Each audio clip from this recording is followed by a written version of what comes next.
मित्रांनो, मी आज इथे तेलगाव रोडला आपले पिंटू भाऊ घटमले यांच्या वीट भट्टीवर आलेलो आहे. मित्रांनो, या प्रकारे विटाची थपई चालते. सर इकडे दाखवा एकदा. हे पहा, असे हजारो कामगार आपल्या रक्ताचं पाणी करतात आणि घाम गाळतात. त्यावेळी श्रीमंताच्या घराची वीट तयार होते. वीट सहजासहजी बनत नाही मित्रांनो. आणि वीट भट्टी कामगारांसाठी एक लाईक करा, व्हिडिओ शेअर करा. मित्रांनो बघा किती उन्हातानामध्ये कष्ट चालू येतं. सर तिकडे दाखवा पलीकडे आपले. बघा, भल्या पहाटे सकाळी 3 वाजता उठल्यानंतर काम करावं लागते. सकाळी 3ला उठावं लागते, चिखल थापावं लागते, गारे हे करावं लागते, तर मग विटा थापावं लागतात आणि त्यानंतर मग विटाची रचई होती. हे पहा आपले रचई कामगार नांदेड भागातून आपल्या भागात आलेले, नांदेडवरून. खूप कष्टाळू जीवन आहे यांचं. नमस्कार बघा सर, सर्वजण नमस्कार करा आपल्या सर्वांना. नमस्कार. खूप कष्टाळू जीवन आहे. आणि नंतर विटा थापल्यानंतर या प्रकारे रचई होती आणि भट्टीमध्ये वीट तयार होती आणि मग श्रीमंताचा बंगला तयार होतो. कधीतरी श्रीमंतांनी येऊन आपल्यासारख्या वीट कामगाराला बघितलं का वीट कशी तयार होती.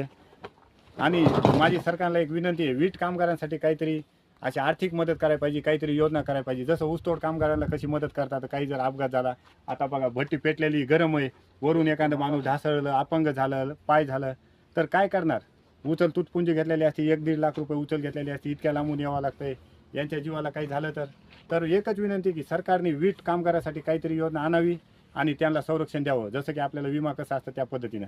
दुसरं काही नाही मित्रांनो. म्हणून यांच्यासाठी तोडतोड वाटते म्हणून व्हिडिओ बनवला.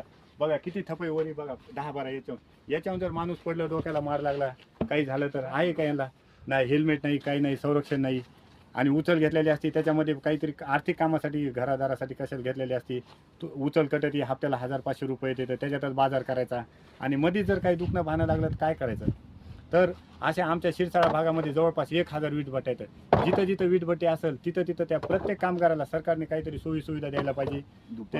आणि दुपारचं जेवण, काही ना काहीतरी सोयीसुविधा द्या. आता बघा, मी समोसे विकाय आलतो इकडे. हे पहा, मी स्वतःला पुण्यवान समजतो मित्रांनो, कारण मी समोसे विकतो, बालुशाही विकतो आणि या प्रकारे यांना सेवा पुरवितो. आहे कमीत कमी किमतीमध्ये त्यांना सेवा पुरवण्याचा हे करतो, कारण मेहनत आहे, कष्टाचे जीवन करतात. इतकंच माझ्याच्याने सहकार्य, बाकी काही नाही. सरकारला एकच विनंती, त्यांनी यांना आर्थिक मदत द्यावी काहीतरी आणि त्यांच्यासाठी ठिकठिकाणी योजना आणाव्यात. बस बघा, किती सकाळी 3ला उठल्यानंतर तेव्हा श्रीमंताच्या घराची वीट तयार होती.